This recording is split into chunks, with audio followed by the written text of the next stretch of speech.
Hey everybody, this week we're going to be taking a look at another deck from the 2004 format. This deck is a Vileplume-Sceptile hybrid deck, where the main ideas will be using Vileplume-EX as our main attacker. Its Pokebody stops our opponent from playing any trainer cards, except for supporter cards, so no items or stadiums, and its attack does 50 damage, and will either leave the opponent asleep and poisoned, or it will leave them confused. Either way, without access to cards like Switch and Warp Point, they're going to have a hard time getting out of that. On top of that, Sceptile is going to allow us to play a heal engine with Pokemon Nurse and Blossom. So regardless if we're attacking with Vileplume-EX, or if we do need to switch to Sceptile-EX for certain matchups, it's going to be near impossible for our opponent to knock out our large EXs once they're active and powered up. So starting off here, we play 4 copies of Dunsparce. Dunsparce is going to allow us to get our setup.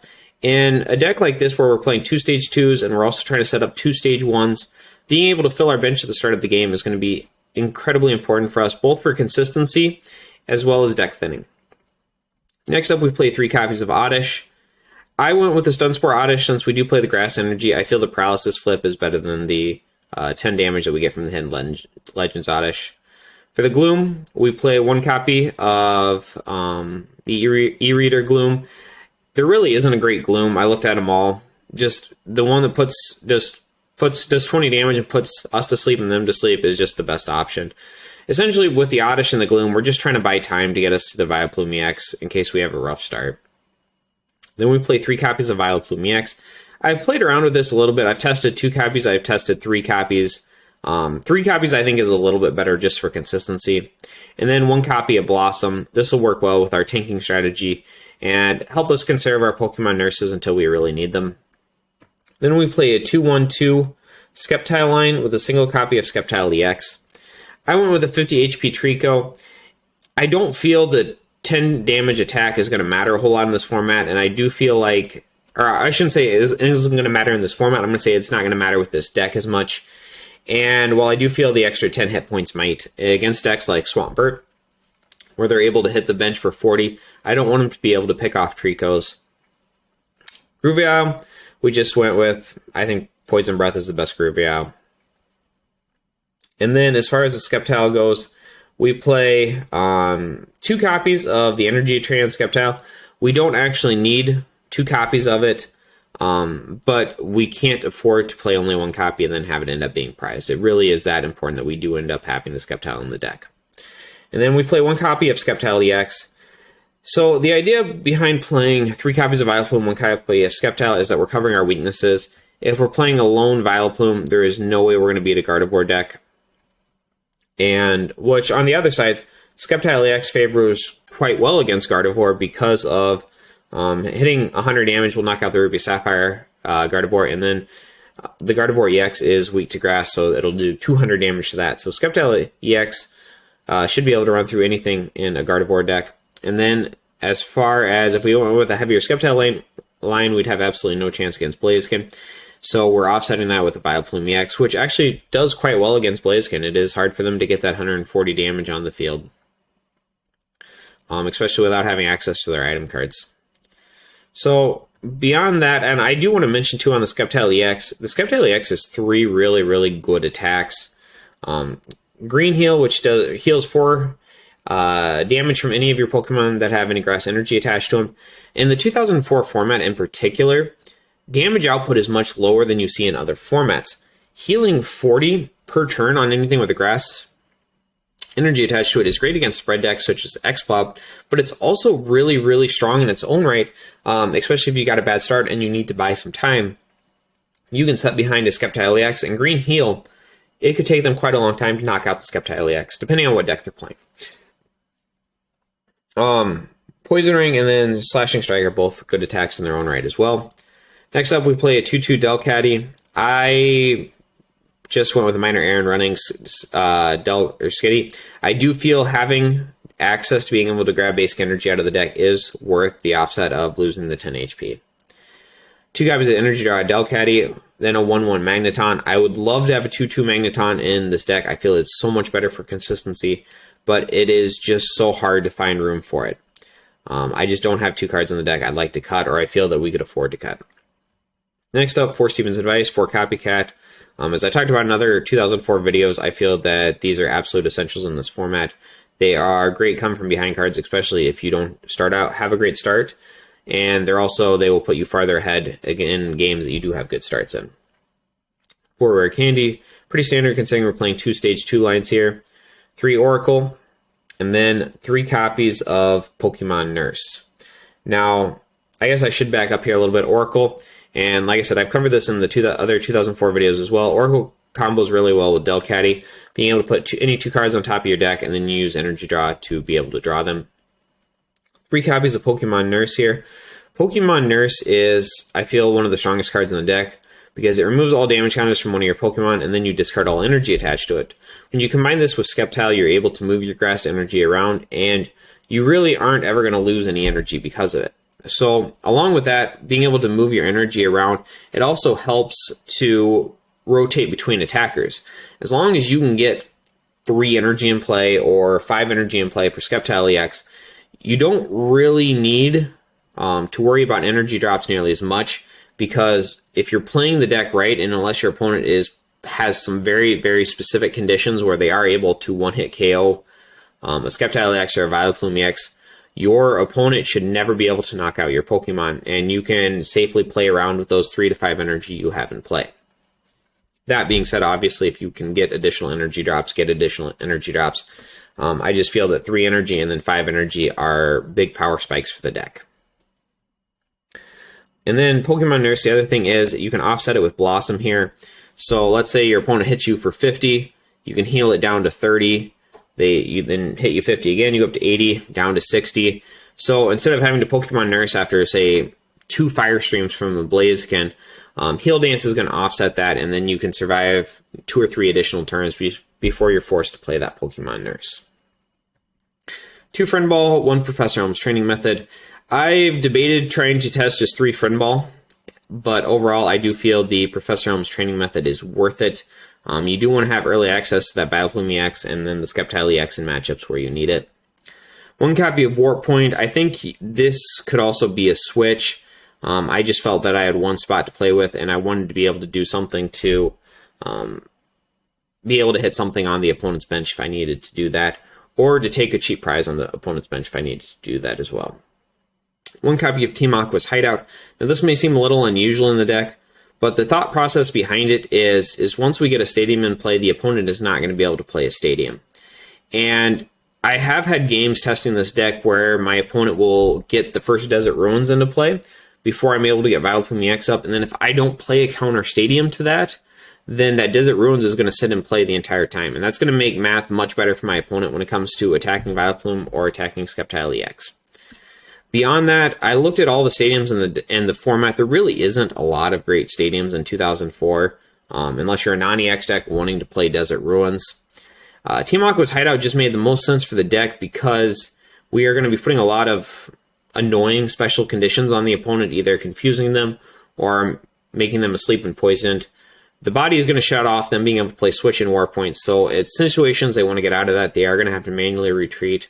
And I want to make that as painful for them as possible. And in situations where it's probably not worth it for them to retreat, I want them to take some, I would say, rough attempts to getting through to attacking a Vileplume EX, such as having to flip for confusion or forcing themselves to find that sleep flip while they're still taking poison damage.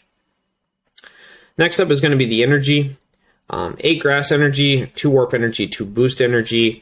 The 8 grass is pretty standard. The 2 warp energy is going to combo well with the deck. It allows us to switch between attackers when we need to.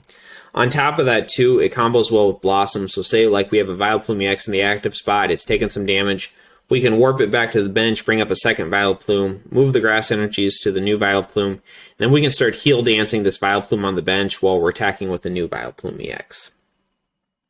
On top of that, it also combos with Team Aqua's Hideout, where we are between the 2 warp point and the 1 warp point and the 2 warp energy. This allows us to switch without actually having to ever manually retreat anything. Next up is 2 boost energy. This combos semi-well with Vileplume EX. It is quite nice to be able to just invest 1 grass energy and a boost energy to get an attack off. But the main point of playing the boost energy in the deck is to combo with the Sceptile EX in matchups like Gardevoir and Swampert to an extent too, where you really need to attack with Sceptile EX. You need to be able to hit that Slashing Strike for 100 damage without actually getting 5 energy in play. It's going to be very hard in some of those matchups to get those full 5 energy in play while you're facing down a Gardevoir EX or you're facing down a very early Swampert EX. And Boost Energy is just going to help us put us a couple turns ahead in the energy drops, get that quick attack off, and hopefully start coming back in that game or balancing out the opponent's advantage in it. Alright, so that goes ahead and covers up the deck profile. Let's go ahead and look at some matchups for the deck and some general playing advice. Going over the matchups for the deck is actually quite simple. The positive matchups are basically almost every deck in the format. Sure, Blaze can give you a little bit of trouble if they get a fast start, but even then I generally say that matchup is pretty positive for the deck.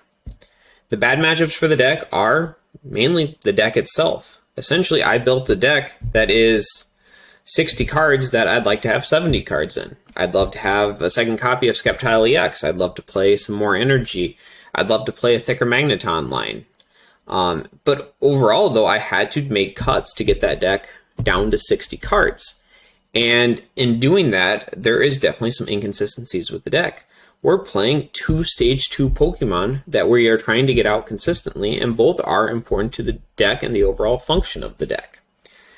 And yeah, there's a couple different spots that you could cut consistency. You can go down to 1 Sceptile from Ruby Sapphire, but if you prize that Sceptile, you're in a lot of trouble because your entire healing engine is basically non-existent. You could play an extra copy of Sceptile EX just so you don't prize that single copy against Gardevoir or Swampert. But essentially, you are running a completely dead card in most matchups, and it's not going to do you... I shouldn't say it's a dead card, but you don't need that second copy in the deck. Especially since you're only playing 2 Trico, and then 1 Gruvial, and then you're devoting 3 to 4 spots to Sceptile or Sceptile EX. You're losing some things there. It's just you've got to make decisions on where you want your inconsistencies to be. There's no way to make this deck 100% perfectly consistent that you're not going to risk, if something is prized in a certain matchup, you're in a really, really bad spot. You almost essentially will lose, like I said, the Gardevoir or Swampert matchup if your Sceptile EX is prized. The Blaziken matchup gets insanely harder if you end up prizing, let's say, if you went down to 2 Vileplume EX and you ended up prizing one of those 2.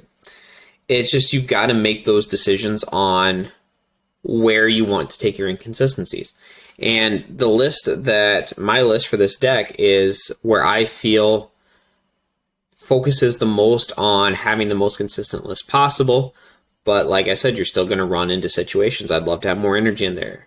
I'd love to have a thicker Magneton line in there. But that is where I feel the cuts are best made. But once again, your biggest weakness playing this deck is just going to be the inconsistencies of trying to set up 2 Stage 2s and the risking of bad prizes in particular matchups. There really isn't a way around this. So I guess to put percentages on stuff, generally if I get set up or I get a relatively good start in most games, I usually end up winning those.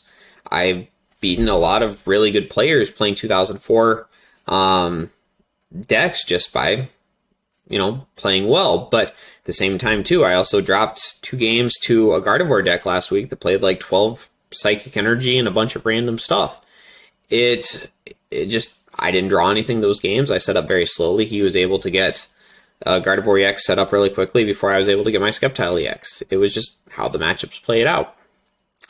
Playing advice for the deck. A reminder, Sleep and Confusion replace each other. So if you confuse the opponent one turn, and then you get heads the next time and they're asleep, they wake up from the sleep. Granted, it's only a 25% chance that that situation would occur.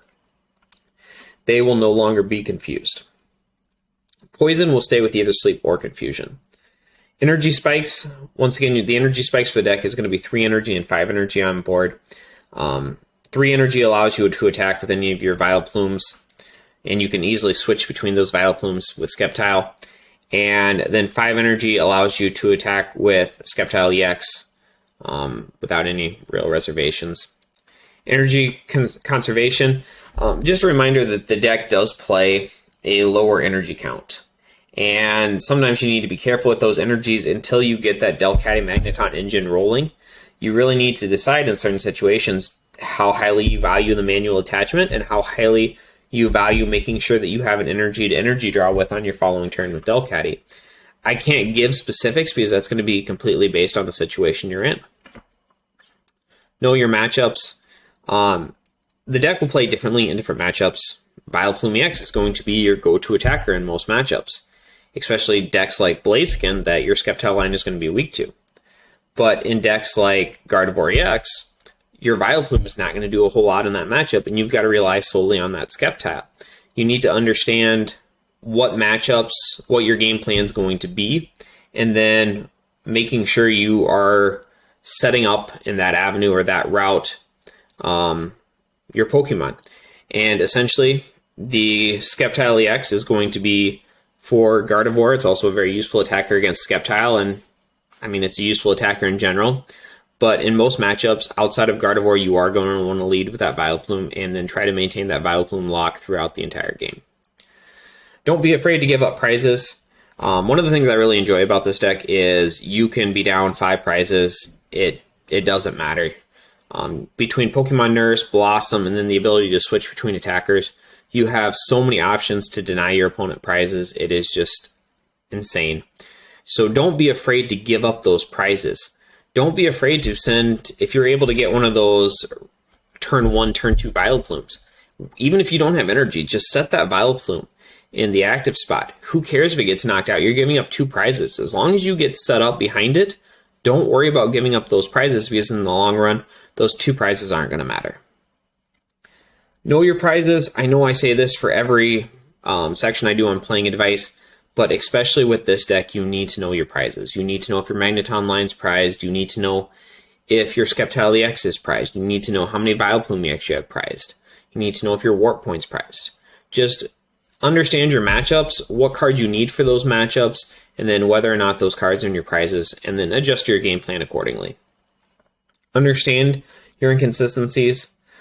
Once again, when you're playing a deck like this, you know there's going to be some inconsistencies either in the deck building process or in the risk of what might get prized. Just know what those inconsistencies are and how that's going to affect individual matchups, such as how bad is your Gardevoir matchup going to be if you prize the Sceptile EX. Auto loss, no. Pretty insanely hard, absolutely.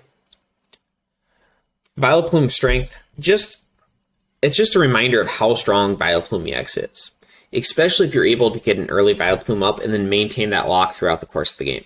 So let's say we're playing against a Blaziken deck, for example, and we get a very early Vileplume before they get a rare candy off.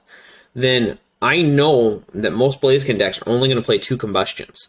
So as long as I can maintain that Vileplume lock, my opponent at most, I'm going to have to fight through 2 Blaziken or Blaziken EXs to win that game. And I don't ever want to give a turn where my opponent is going to get item cards so they can get those rare candies off. And the same holds true for any other Stage 2 deck, but just understand how strong that early Vileplume is. And then once you have that Vileplume lock, if you're able to maintain that, know what that'll mean for your opponent and what options that's going to limit for your opponent or what options that's just going to completely remove from the game and how that's going to benefit you. Hey everybody, I hope you enjoyed today's video, and if you want to see more content like this in the future, please make sure to like and subscribe to the channel as this really helps me out a lot. Also, if there is any content or deck profiles you'd like to see, drop me a comment down below and I'll do my best to respond to it. And of course, I hope to see you in the next video.